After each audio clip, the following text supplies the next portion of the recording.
as I sat and waited, I was getting colder and colder and colder. So that by the time I went in to do my audition, I was just freezing.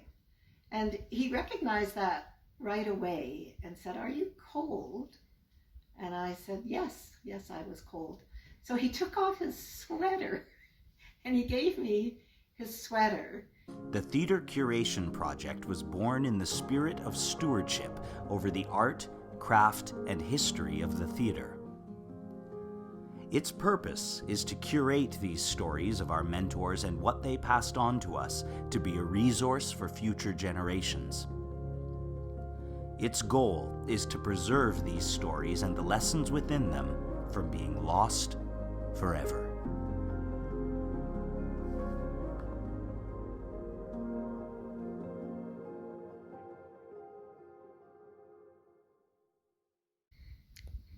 Hi, my name is JoJo Rideout and I'm a voice teacher. Been a voice teacher for about 45 years now, I guess. I'd like today to talk about Powys Thomas, who was my, he was my acting teacher, but certainly the very first mentor that I ever crossed paths with. I think one of the things that I feel the strongest about Powys was what a human he was. He was just so real. When I went and did my audition at the Manitoba Theatre Centre back in 1975, I was very, very nervous, and as I sat and waited, I was getting colder and colder and colder. So that by the time I went in to do my audition, I was just freezing. And he recognized that right away and said, "Are you cold?" And I said, yes, I was cold. So he took off his sweater and he gave me his sweater. And he was a pretty big man. And at that, as a young woman, I wasn't very big. So I sort of stood in this gigantic sweater and did my audition.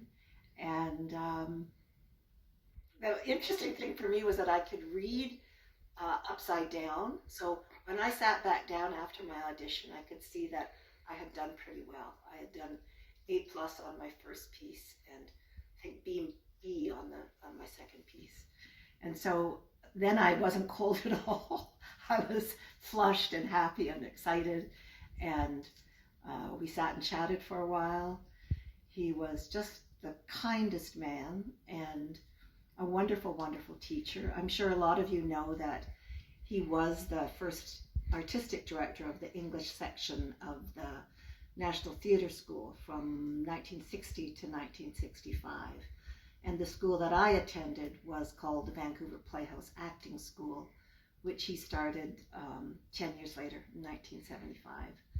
Unfortunately, Powys died in 1977, and so he never got to teach a second class at the Playhouse. So I feel very fortunate that I got to work with this man. And just a little sidebar on this is that he was also the person that recognized me as a teacher, and at one point along the line asked me if I would like to become a voice teacher. And although in the moment I thought, oh, that means that I can't act, that he has to get me to do something else in the theater, I was wise enough to accept the proposition, and I've basically been doing that ever since, along with raising a family and teaching, a little bit of acting, but mostly teaching. And so I credit this most human of humans, the wonderful Powys Thomas, for changing my life. Thank you.